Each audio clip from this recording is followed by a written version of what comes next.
जय हिंद मेरे प्यारे दोस्तों। आज है 18 फरवरी 2025 और आज के जितने भी महत्वपूर्ण करंट अफेयर्स होंगी और स्टैटिक जीके होंगी वो सभी हम इस वीडियो में डिस्कस करेंगे। तो आइए शुरू करते हैं आज का महत्वपूर्ण current affairs with static GK. आज का पहला प्रश्न है, अंतर्राष्ट्रीय पक्षी महोत्सव का आयोजन कहाँ किया जाएगा? तो अंतर्राष्ट्रीय पक्षी महोत्सव का आयोजन किया जाएगा उत्तर प्रदेश के प्रयागराज में मेरे प्यारे दोस्तों। तो इसका राइट आंसर हो जाएगा बी कि अंतर्राष्ट्रीय पक्षी महोत्सव का आयोजन कहाँ होगा? प्रयागराज में होगा। अब देखो दोस्तों, उत्तर प्रदेश की राजधानी क्या है? लखनऊ। उत्तर प्रदेश के मुख्यमंत्री हैं योगी आदित्यनाथ और उत्तर प्रदेश के गवर्नर हैं आनंदीबेन पटेल। यहाँ पर राज्यसभा 31 है, लोकसभा 80 है।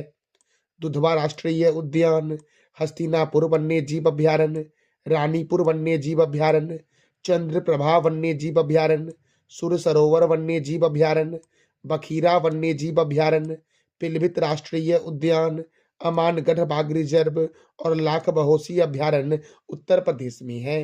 राष्ट्रीय राजमार्गों का चौराहा कहाँ है? किसे कहते हैं? तो कानपुर को कहते हैं। नवाबों का शहर उपनाम है लखनऊ का और उत्तर भारत का मानचेस्टर कहते हैं कानपुर को। ध्यानचंद्र स्टेडियम कहाँ है? लखनऊ में। ग्रीन पार्क स्टेडियम कहाँ है? तो कानपुर में है और कानपुर गंगा नदी के किनारे है। भारतीय चीनी तकनीकी संस्थान, भारतीय चीनी तकनीकी संस्थान कहाँ है? तो कानपुर में। भारतीय दलहन शोध संस्थान कानपुर में है। औद्योगिक विश्वविज्ञान अनुसंधान केंद्र लखनऊ में है। केंद्रीय औषधि अनुसंधान केंद्र लखनऊ, केंद्रीय वनस्पति अनुसंधान केंद्र लखनऊ में है। बीरबल सहनी जीवाश्म विज्ञान संस्थान लखनऊ में है मेरे प्यारे दोस्तों। सीडीबी का मुख्यालय कहाँ है? तो लखनऊ में और सीडीबी की स्थापना 2 अप्रैल 1990 को हुई। चौधरी चरण सिंह अंतर्राष्ट्रीय हवाई अड्डा लखनऊ में है। लाल बहादुर शास्त्री अंतर्राष्ट्रीय हवाई अड्डा वाराणसी में है और वाल्मीकि अंतर्राष्ट्रीय हवाई अड्डा कहाँ है? तो अयोध्या में है मेरे प्यारे दोस्तों। आप बता दो कमेंट बॉक्स में कि अयोध्या कौन से नदी के किनारे है। अगला प्रश्न है, स्थानीय शासन प्रदर्शन सूचकांक 2024 में कौन प्रथम स्थान पर है? स्थानीय शासन प्रदर्शन सूचकांक 2024 में कर्नाटक है प्रथम स्थान पर दोस्तों। अब कर्नाटक है प्रथम स्थान पर तो कर्नाटक की राजधानी है बेंगलुरु। कर्नाटक के गवर्नर है थावरचंद्र गहलोत। कर्नाटक के मुख्यमंत्री हैं सिद्धारमैया और यहाँ पर राज्यसभा सीट है 12 और लोकसभा सीट है 28। बांदीपुर राष्ट्रीय उद्यान, नागरहोल राष्ट्रीय उद्यान कर्नाटक में है और मेकेदातु बांध कावेरी नदी पर कर्नाटक में है मेरे प्यारे दोस्तों। अगला प्रश्न है, 9वें एशियाई शीतकालीन खेलों में पदक तालिका में कौन सा देश प्रथम स्थान पर है? 9वें एशियाई शीतकालीन खेलों के पदक तालिका में चाइना जो है ये प्रथम स्थान पर है, दूसरे स्थान पर है दक्षिण कोरिया और तीसरे स्थान पर है जापान। भारत का स्थान कोई भी नहीं मिला दोस्तों क्योंकि भारत ने कोई भी पदक नहीं जीत पाया। तो 9वें एशियाई शीतकालीन खेलों के पदक तालिका में चीन प्रथम स्थान पर, दूसरे स्थान पर दक्षिण कोरिया और तीसरे स्थान पर जापान है। देखो, चीन ने 32 स्वर्ण पदक जीता, 27 रजत पदक जीता और 26 कांस्य पदक जीता 9वें एशियाई खेलों में और कुल पदक 85 जीता दोस्तों। देखो, दक्षिण कोरिया ने 16 स्वर्ण पदक जीता, 15 रजत पदक जीता और 14 कांस्य पदक जीता और कुल 45 पदकों के साथ दक्षिण कोरिया जो है वो 9वें एशियाई शीतकालीन खेल 2025 में द्वितीय स्थान पर है। तृतीय स्थान पर जापान है। जापान ने 10 स्वर्ण जीता, 12 रजत जीता, 15 कांस्य जीता और कुल 37 पदकों के साथ जापान तीसरे स्थान पर है एशियाई शीतकालीन खेल 2025 में। भारत ने 59 खिलाड़ियों के दल को भेजा था और भारत ने कोई पदक नहीं जीता, याद रखना। भारत ने अब तक का सबसे बड़ा खिलाड़ियों का दल 9वें एशियाई शीतकालीन खेलों में भेजा और भारत को कोई पदक नहीं मिल पाया। तो 9वें एशियाई शीतकालीन खेल 2025 का आयोजन कहाँ हुआ? हार्बिन, चीन में हुआ। चीन के हार्बिन में हुआ और इसमें भाग लेने वाले देशों की संख्या जो थी वो कितनी थी? तो 34 थी मेरे प्यारे दोस्तों। तो 9वें एशियाई शीतकालीन खेल में प्रथम स्थान पर चीन है, दूसरे स्थान पर दक्षिण कोरिया है और तीसरे स्थान पर जापान है मेरे प्यारे दोस्तों। शुभंकर क्या था? तो बिनविल और नीनी यही शुभंकर था 9वें एशियाई शीतकालीन खेल का। 9वें एशियाई शीतकालीन खेल का आदर्श वाक्य क्या था? Dream of winter, love among Asia. नए प्रतिभागी देश कौन-कौन थे? तो सऊदी अरब थे और कंबोडिया थे। 10वां एशियाई शीतकालीन खेल 2029 का आयोजन सऊदी अरब में होगा। 9वां एशियाई शीतकालीन खेल 2025 का आयोजन कहाँ हुआ? चाइना में। और 10वां जो होगा ये सऊदी अरब में होगा। याद रखना मेरे प्यारे दोस्तों। दोस्तों अब चीन प्रथम स्थान पर रहा तो चीन की राजधानी है बीजिंग। चीन के प्रेसिडेंट हैं शी जिनपिंग। चीन की करेंसी है रेनबिब्बी। और भारत और चीन के बीच मैकमोहन रेखा है। भारत और चीन के बीच हैंड इन हैंड सैन्य अभ्यास होता है। ग्लोबल हंगर इंडेक्स 2024 में प्रथम स्थान पर चीन है। और दुनिया की सबसे लंबी एक्सप्रेसवे सुरंग का नाम है सिंगली सुरंग, जो चाइना में है मेरे प्यारे दोस्तों। अगला प्रश्न है, विश्व पेंगोलिन दिवस कब मनाया जाता है? यहाँ मनाया कर लेना कि विश्व पेंगोलिन दिवस मनाया जाता है 15 फरवरी को। दोस्तों देखो, विश्व पेंगोलिन दिवस 2025 में मनाया गया है। यह फरवरी महीने के तीसरे शनिवार को मनाया जाता है। पेंगोलिन दिवस दोस्तों फरवरी महीने के तीसरे शनिवार को मनाया जाता है। और इस बार जो फरवरी महीने का तीसरा रविवार हुआ वो 15 फरवरी को हुआ। इसीलिए 15 फरवरी को पेंगोलिन दिवस 2025 मनाया गया। अब देखो, फरवरी महीने में अब तक के कौन-कौन से महत्वपूर्ण दिवस मनाए गए हैं? तो भारतीय तटरक्षक दिवस 1 फरवरी को मनाया गया। 1 फरवरी 1977 को भारतीय तटरक्षक बल की स्थापना हुई थी। विश्व आर्द्रभूमि दिवस 2 फरवरी को मनाया गया। और इस बार के विश्व आर्द्रभूमि दिवस का थीम था हमारे साझा भविष्य के लिए आर्द्रभूमियों की रक्षा। विश्व कैंसर दिवस 4 फरवरी को मनाया गया।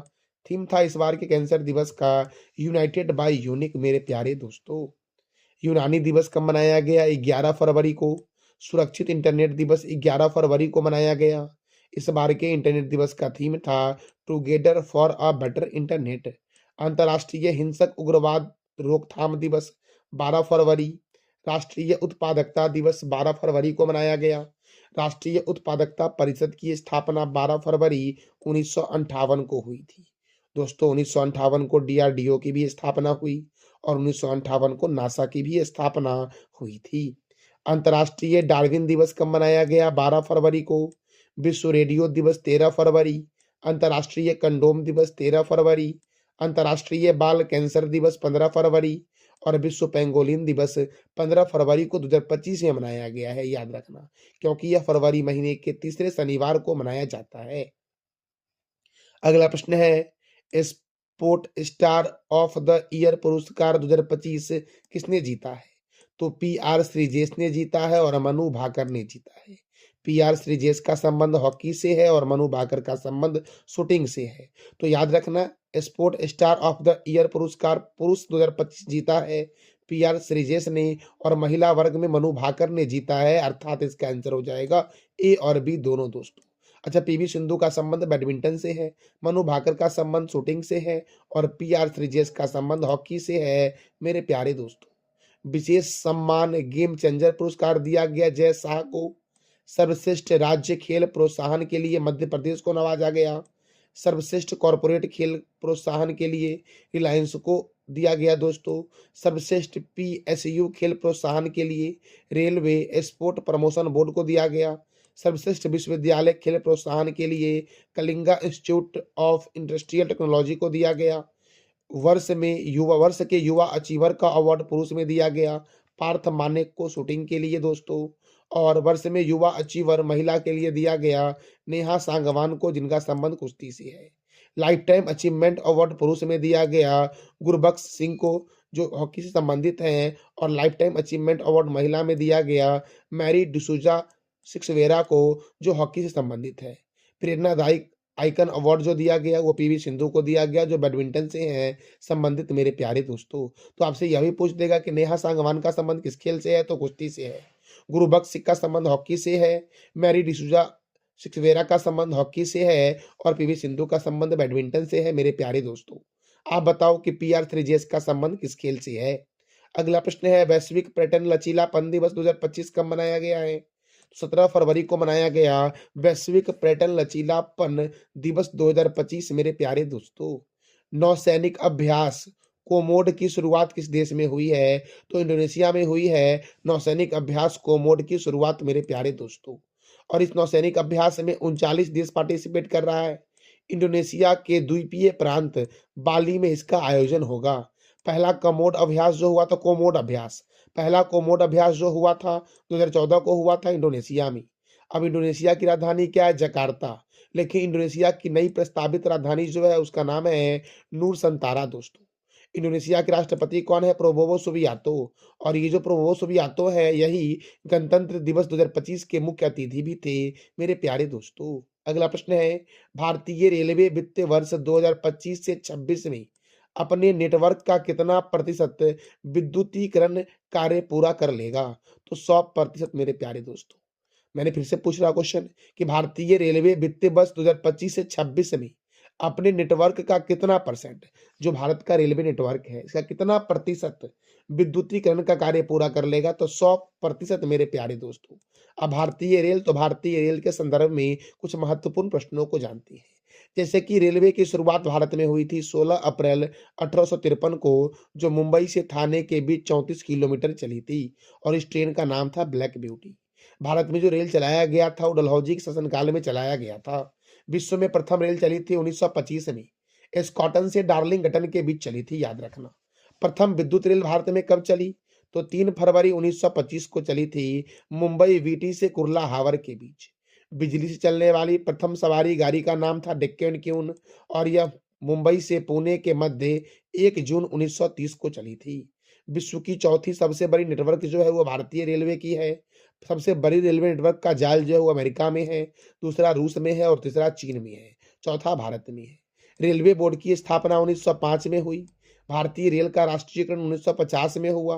रेलवे में कितने मंडल हैं? तो दोस्तों याद रखना 18 मंडल हैं। और डिवीजन कितने हैं? तो 69 डिवीजन है, यहाँ सही कर लेना। 69वां डिवीजन जो बना है वो जम्मू बना है, जम्मू कश्मीर दोस्तों। तो याद रखना रेलवे बोर्ड की स्थापना कब हुई? 1905 में हुई। राष्ट्रीयकरण 1950 में हुआ। मंडल 18 हैं और डिवीजन कितने हैं? 69 है दोस्तों, याद रखना। स्वतंत्र भारत के प्रथम रेल मंत्री थे जॉन मथाई। और जो स्वतंत्रता से पहले जो मंत्रिमंडल गठित किया गया था उसमें प्रथम रेल मंत्री थे अरुणा असफ अली मेरे प्यारे दोस्तों। प्रथम महिला रेल मंत्री कौन थे? ममता बनर्जी। और वर्तमान में रेल मंत्री कौन है? अश्विनी वैष्णव। कंफ्यूज मत होना। स्वतंत्र भारत के प्रथम रेल मंत्री जॉन मथाई थी। और आजादी से पहले जो अंतरिम मंत्रिमंडल का गठन किया गया था 1946 में, उसके तहत जो प्रथम रेल मंत्री थे वो कौन थे? तो अरुणा असफ अली थे मेरे प्यारे दोस्तों। तो ये मैंने बताया कुछ रेलवे के बारे में आपको महत्वपूर्ण चीजें जो आपके एग्जाम के लिए महत्वपूर्ण है। देखो अगला प्रश्न हमारा है, किस राज्य सरकार ने ग्राम विकास के लिए विकासीता गांव योजना शुरू किया है? तो विकासीता गांव योजना की शुरुआत की गई है ओडिशा के द्वारा। क्यों शुरू किया गया है? तो ग्राम विकास के लिए किया गया है मेरे प्यारे दोस्तों। अब ओडिशा की राजधानी है भुवनेश्वर। ओडिशा का पूर्व नाम है कलिंग, और सम्राट अशोक ने 261 ईसा पूर्व कलिंग पर विजय प्राप्त किया था। ओडिशा के मुख्यमंत्री हैं मोहन चरण मांझी। ओडिशा के गवर्नर है कम्भमपति हरि बाबू। ओडिशा में राज्यसभा 10 है, लोकसभा 21 है। ओडिशा की स्थापना 1 अप्रैल 1936 को हुई थी। चिल्का अभ्यारण्य कहाँ है? तो ओडिशा में है चिल्का अभ्यारण्य। सिंपली पाल अभ्यारण्य, गहिर मठ वन्य जीव अभ्यारण्य, भितरी कनिका राष्ट्रीय उद्यान, बैसीपल्ली वन्य जीव अभ्यारण्य, बद्रमा वन्य जीव अभ्यारण्य, नंद कानन वन्य जीव अभ्यारण्य ओडिशा में है। सप्तकोशिया बाघ रिजर्व, करलापट वन्य जीव अभ्यारण्य ओडिशा में है। भितरी कनिका राष्ट्रीय उद्यान जो विश्व का सबसे बड़ा कछुआ प्रजनन केंद्र है, ये ओडिशा में है। और यहाँ पर कछुआ की 4 प्रजाति मुख्य रूप से पाई जाती है, जिसमें सबसे प्रसिद्ध जो है वो कछुआ की प्रजाति जिसका नाम है ओलिव रिडले कछुआ दोस्तों। भारत का पहला बाल विवाह मुक्त जिला बना है गंजम जिला, जो ओडिशा का है। बिरसा मुंडा अंतर्राष्ट्रीय हॉकी स्टेडियम राउरकेला में है मेरे प्यारे दोस्तों। बाराबाती स्टेडियम कटक में है। कलिंग स्टेडियम भुवनेश्वर में है। मंदिरा बांध साख नदी पर ओडिशा में है। जलकोट बांध मचकुंड नदी पर। स्वर्ण रेखा सिंचाई परियोजना ओडिशा में स्वर्ण रेखा नदी पर। और ओडिशा गवर्नमेंट सुनंदा सम्मान शास्त्रीय गायन के क्षेत्र में देती है। केंद्रीय चावल अनुसंधान केंद्र कटक में है। कटक महानदी के किनारे है। बीजू पटनायक अंतर्राष्ट्रीय हवाई अड्डा भुवनेश्वर में है। खारे पानी की भारत की सबसे बड़ी झील चिल्का झील है। ओडिशा में अंशुपा झील, कंजिया झील, बाली मेला जलाशय, इंद्रावती जलाशय है। और संथाल जनजाति जो है वो ओडिशा की प्रमुख जनजाति है मेरे प्यारे दोस्तों। छऊ ओडिशा का पारंपरिक नृत्य है। जगन्नाथ मंदिर पुरी में है जिसे सफेद पैगोडा कहते हैं और इसका निर्माण गंगदेव ने करवाया था। कोणार्क सूर्य मंदिर पुरी में है।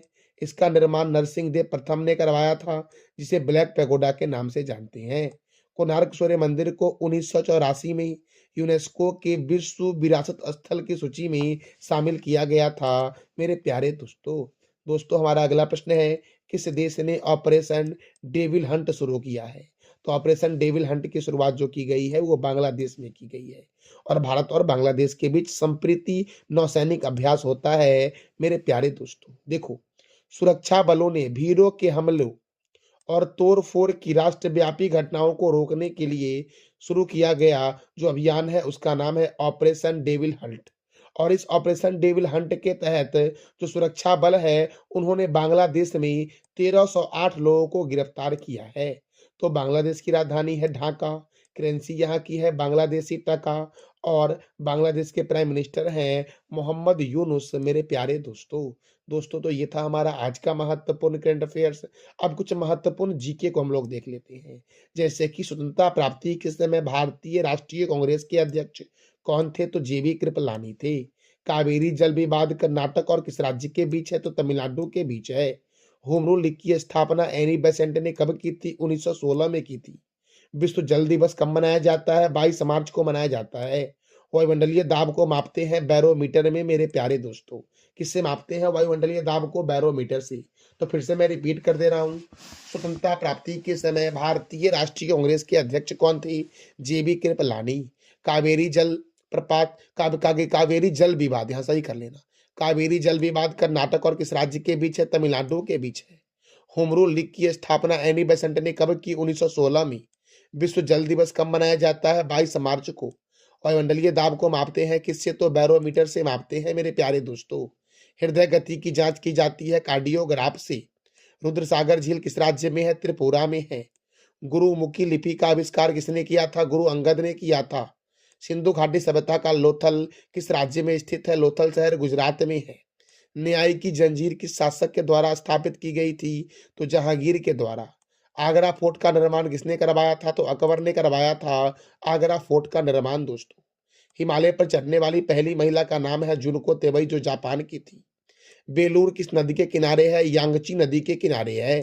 राष्ट्रपति का निर्वाचन किस अनुच्छेद में वर्णित है?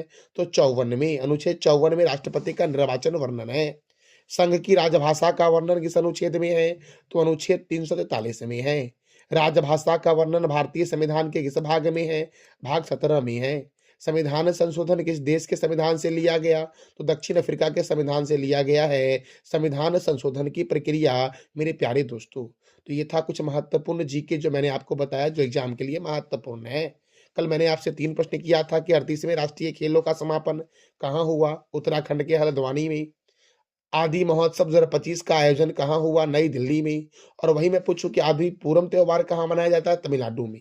आदि महोत्सव नई दिल्ली में मनाया गया है और आदि पूरम महोत्सव तमिलनाडु में मनाया जाता है। माघी गणेश उत्सव कहाँ शुरू हुआ? तो महाराष्ट्र में शुरू हुआ है।